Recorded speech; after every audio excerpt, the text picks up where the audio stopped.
I think Bishop Sophie will be joining us. Oh, she's there. I couldn't see her. So welcome. So my name is Anesia Cook, the full name. And today is the first time that I introduce myself as the Racial Justice Officer.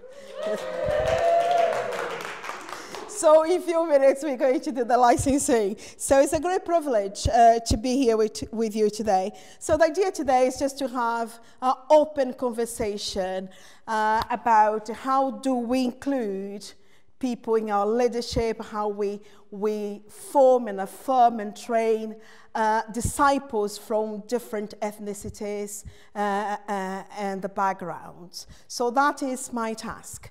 So to encourage you to engage in that conversation, obviously there are people here that are already doing that. So which churches do you come from that you have different groups in your congregation? St. John's Park, yes. St. Mary's Bramall Lane. Thorpe Hesley. Yes. Cathedral. Right, so I need your help because you have that experience as well. So today is, this is the whole theme for the conference today. So a conversation on how we can build a strong sense of community and discipleship in a diverse environment. So everything that is talked today, so these are quite familiar Bible readings that we know, is quite well known to us, but we needed to be reminded again and again and again and again that we are all creating God's image, all of us. And all of us are called to be co-builders of the kingdom builders. People come from all walks of life to be disciples. They walk through our churches and they have a potential. So just imagine someone, completely stranger, walking into a church, and you see them not as a stranger, but a potential, someone that has a potential to contribute to the mission and work of your church. What difference that would make. So there is no Greek, no longer Jew or Greek. There is no longer slave or free. There is no longer male and female. For all are one in Christ Jesus. But let justice roll down like waters and righteousness like an ever-flowing stream. So everything that I speak today comes from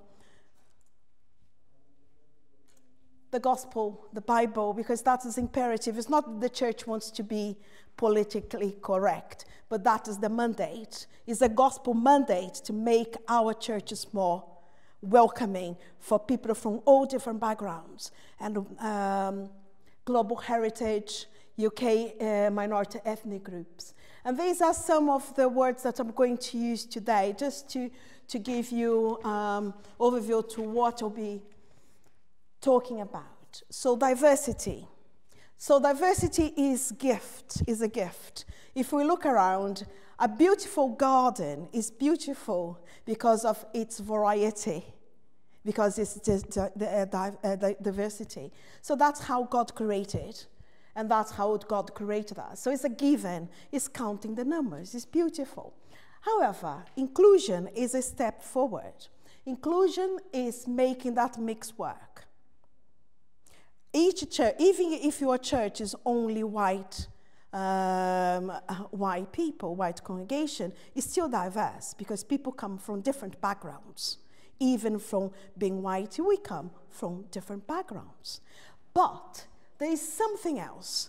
Another step is to foster belonging. Belonging is not about fitting in. You walk in a space, it's strange, and then you have to behave to be what everyone wants you to be, rather you to be what God created you to be. So there is a huge difference there, fitted in and belonging. Belonging is a feeling that can be generated by a culture that you can intentionally create. It takes time, it takes effort. Belonging is a willingness to love our neighbor as they are, not as I wanted them to be.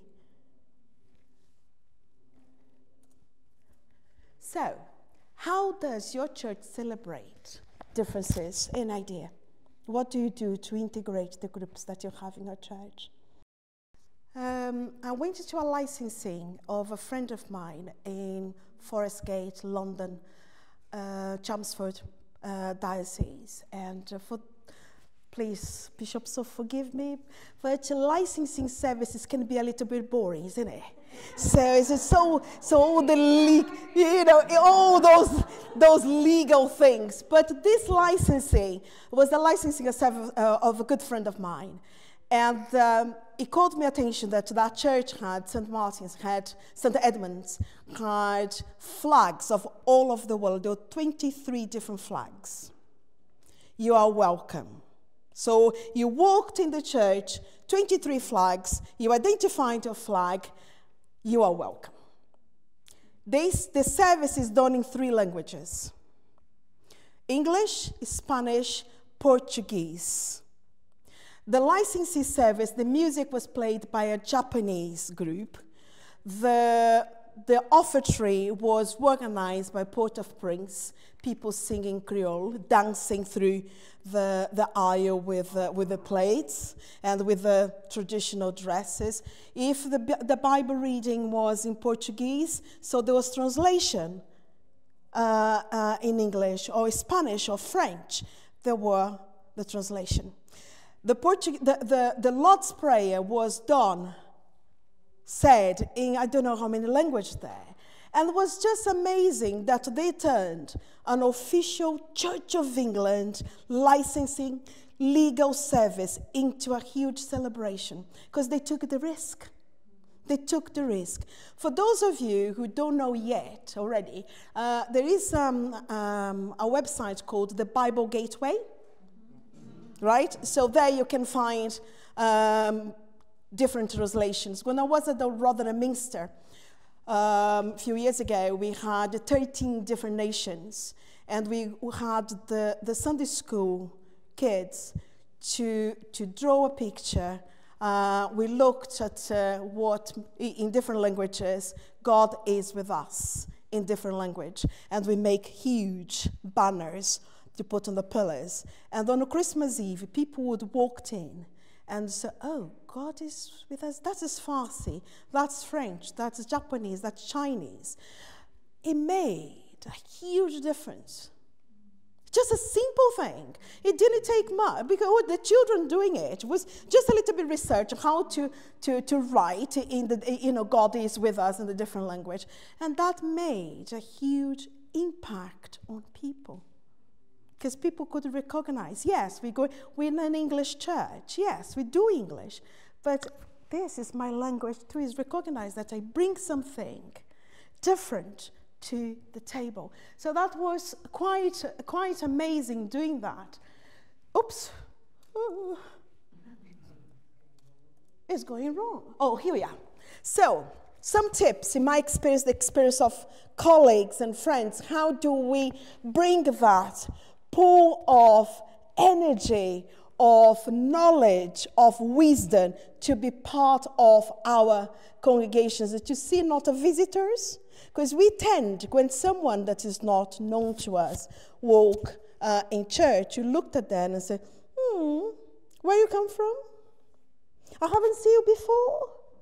All right, so in this church, we do this. We take this hymn book, we take this. We assume that person never been to a church before. So the good thing is, don't assume anything. Just take the person as they are. And then we figure it out how to respond to that.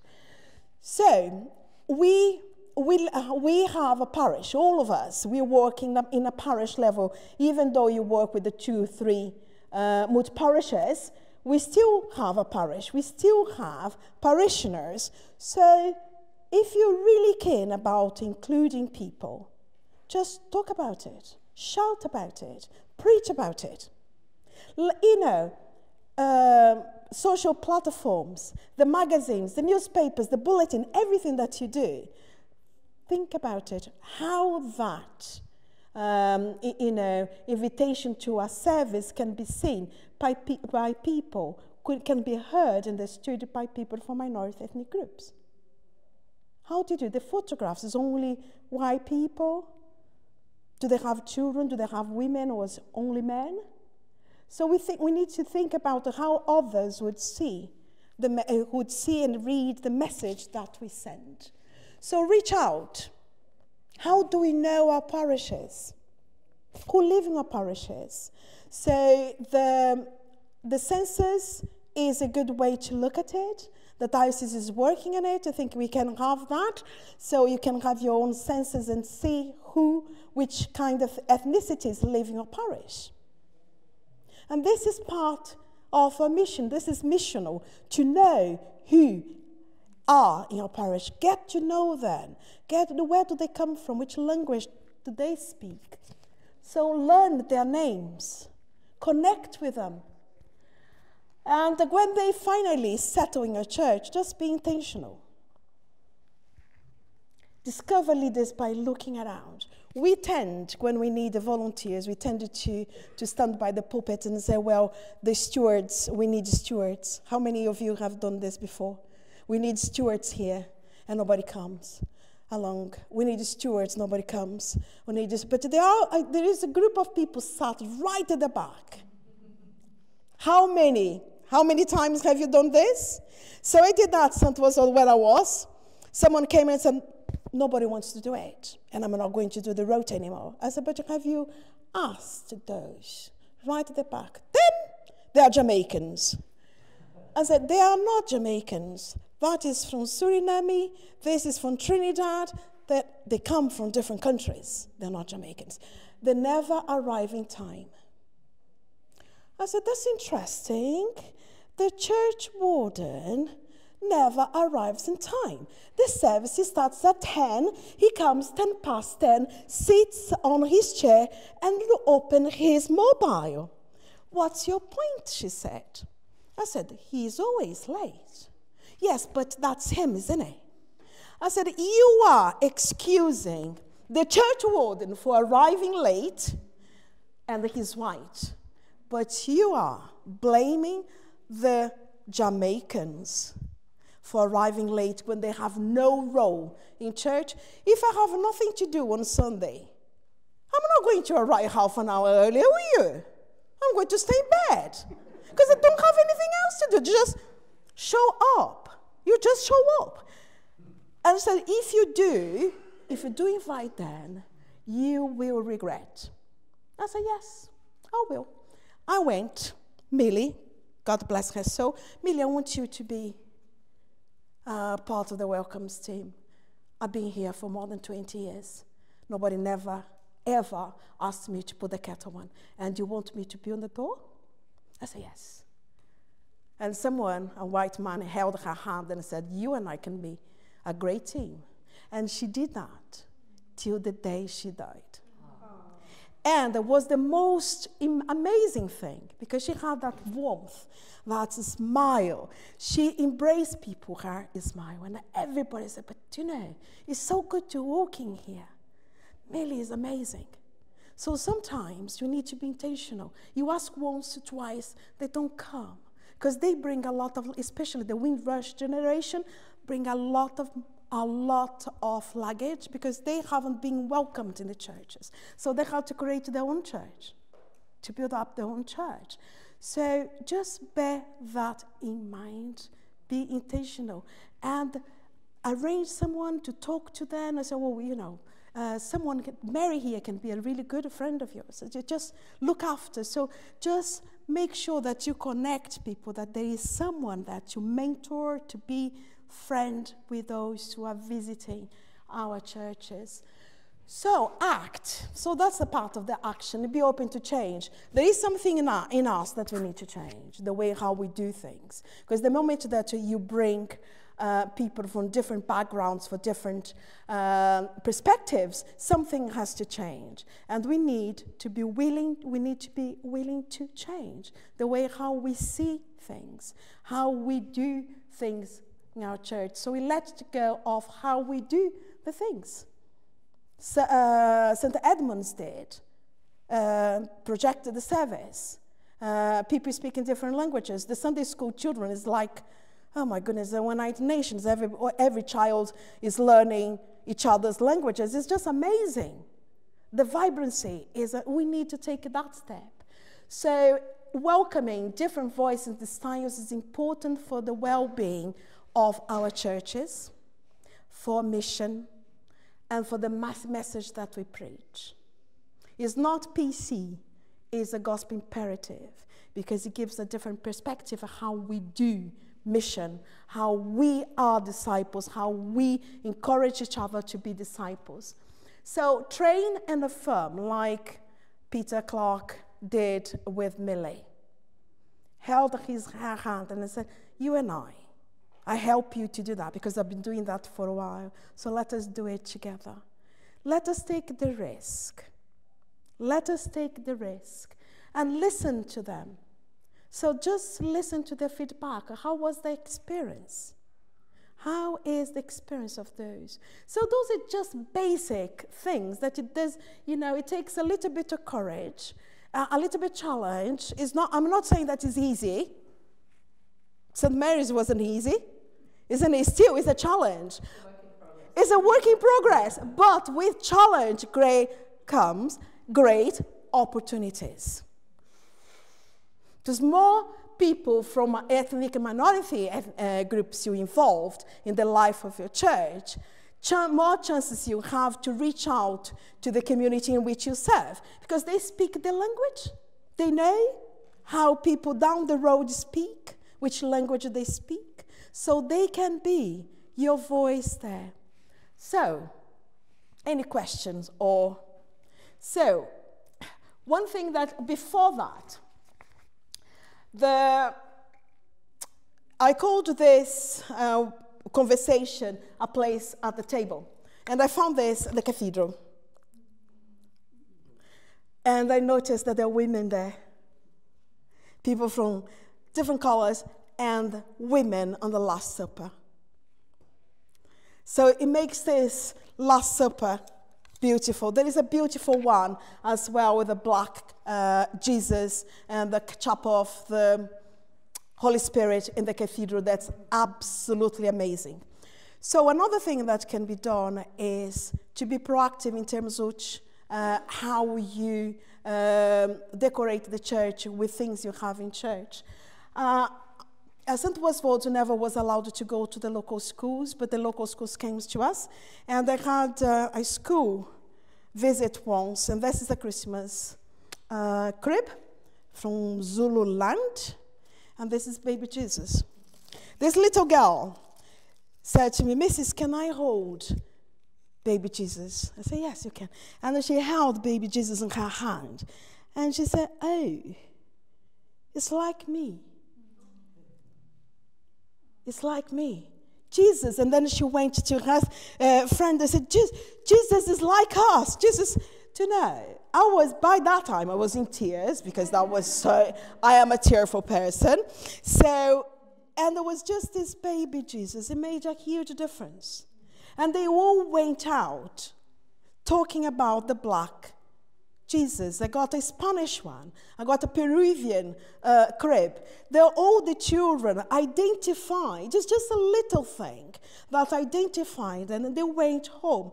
And the teachers wrote back to me and said it was amazing because the children back in the school, they were talking about the Jesus that they had never seen a Spanish Jesus, black Jesus. They always had seen the traditional one. And that made the children talk about Christmas, that's the birth of Jesus, in a school that is not allowed to talk about religion. So when I go to Tesco, in meal houses, oh, that's the vicar black Jesus. So that's the vicar with the black Jesus. Fine, mommy, this is the vicar with the black Jesus. So I think that is, whatever you do with love and care. That helps people to talk about it. That's the thing. And we don't need to do much. Do you know what? Do you know why? Because we need to let space for the Holy Spirit to come and do the rest.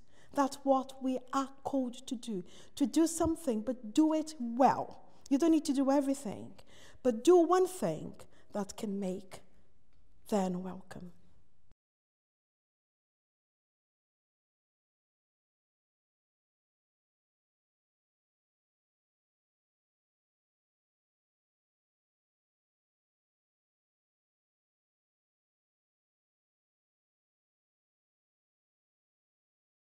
Ooh, that is really good. Well done. That, a really good example. We did that once at St. Oswald's, and the Irish member came and said, "Can I bring some Irish food?" As well as I said, "Come on, bring. This Scottish, come on, bring."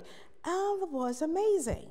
And the idea was each one to tell the story why that meal is special. And that was when the bond started, why this food is important. Precisely. Yeah. Precisely. So all the voices help us to communicate our mission, our vision better, because they come from different perspective. And don't be afraid of asking. Names, for instance. I'm a Portuguese speaker, so I have Portuguese speakers as well as Spanish. We have a problem with TH sound. So we don't have that sound in Portuguese. So I have difficulty with the TH. So the same way that I have difficulty with that, I know, there are some names that I can't pronounce. So I have to ask, please, can you tell me again? How can I pronounce your name? So don't feel afraid to ask that, because it shows a willingness to learn, to do it right.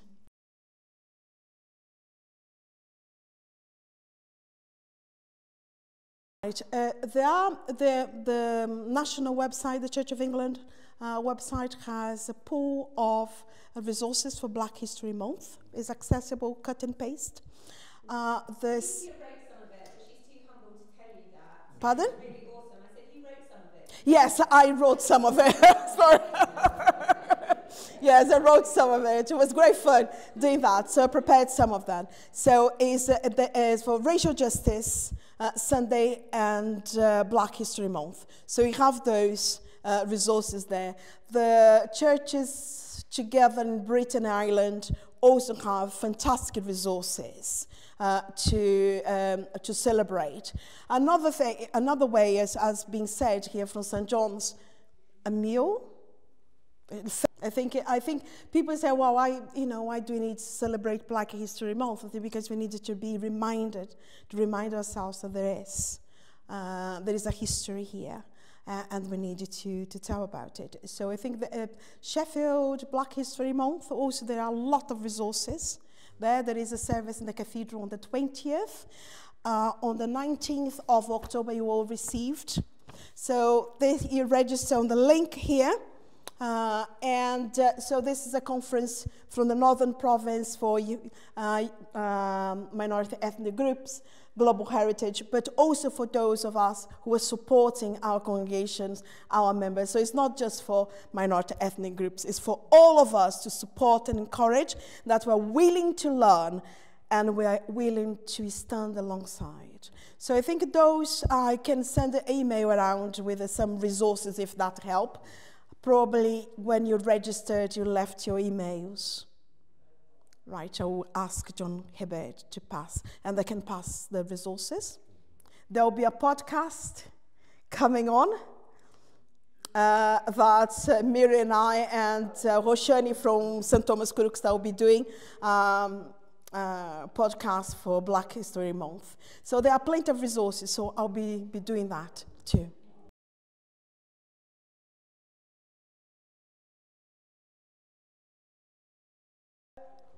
In the Church of England, nationally, we are talking about it. However, the World Council of Churches, there is daily prayer. And the daily prayer for the World Council of Churches brings you music. Every day of the week is a different group of countries. So you have the prayers, some prayers in their languages, and also music. And a little bit, a history of a country. I will send you as well the link, because that's a really, really good resource for that. The Church of England also has the fast Order 1, the Eucharistic service Order 1 in Farsi, for those with the Iranian congregation. So go to the website, Church of England website, and look for Holy Communion in Farsi. And they give the same order that you can print it off alongside the order service, the Order 1, Common Worship in Farsi.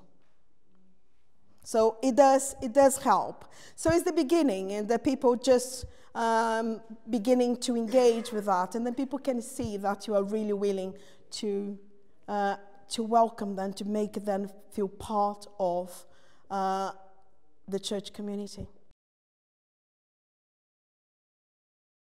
We were talking about this a few weeks ago, because if it's Anglicans, there is a common ground as being Anglican, and being from a different tradition, denomination makes it a little bit difficult, because some of them don't accept women as ministers. So, and then you need to know where they are, learn a little bit about them. And fellowship is something. I was invited once to an Adventist service. So I never thought that it could be, they wanted me to preach about Christmas in the Church of England. So I made a contact with them. So become really good friends. So I invited them to attend the church, to come. So it's just social events, because you need to break that barrier that you are too different, that we are too different, and get to know where they are. Learn a little bit which kind of tradition they come from. That would, yes, conversation about that, because it helps. I think you are not completely ignorant, so you know a little bit, and that opens all sorts of avenues that you can take. By experience, I think it works before. Sometimes you probably not, but you just try it.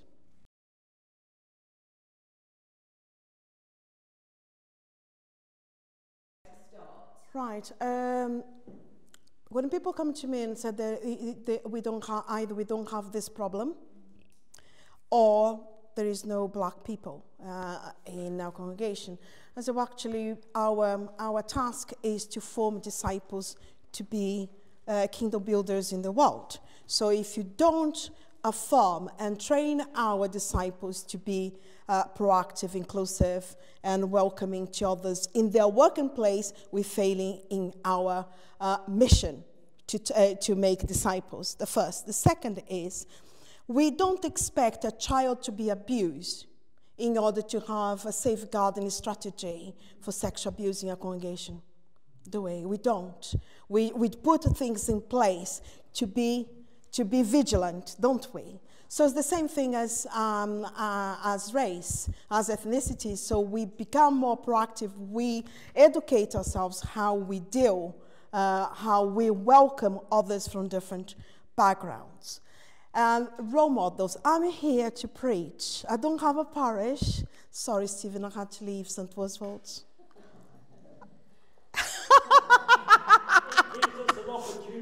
Oh, yes, it does.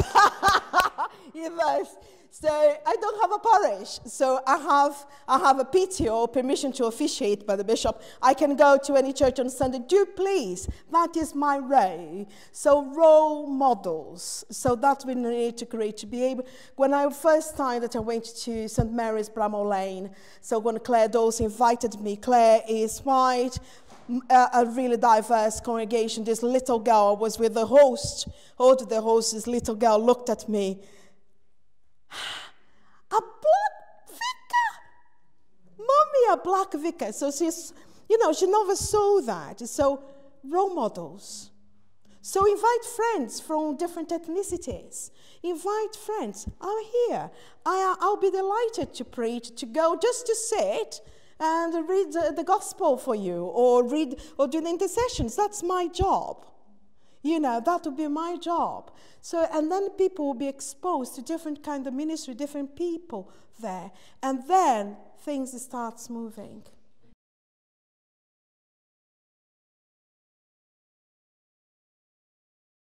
When I worked at St. Christopher's Shire Green, we received a refugee from Liberia. He couldn't hardly speak English, he spoke French, and I don't speak much French either, but between us we managed. So he started, got involved to the church and so forth. At that time, I was the Lord Mayor, chaplain to the Lord Mayor, Jane Bird.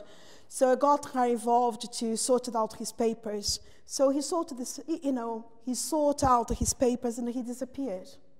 Completely disappeared, never heard the man.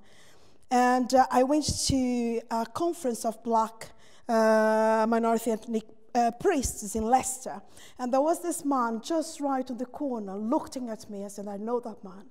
But I couldn't identify him because he had a collar on, because he was a priest. And he came to me, knelt, and said, you don't know me, don't you? You don't remember me? I said, yes, I'm Charles. I said, no, you're not. I said, yes. And he just went to Belgium, and he works with the refugees and asylum seekers in Belgium. So be aware how we treat each other. We may be entertaining angels unawares, according to Paul. So let us go. Thank you. Thank you.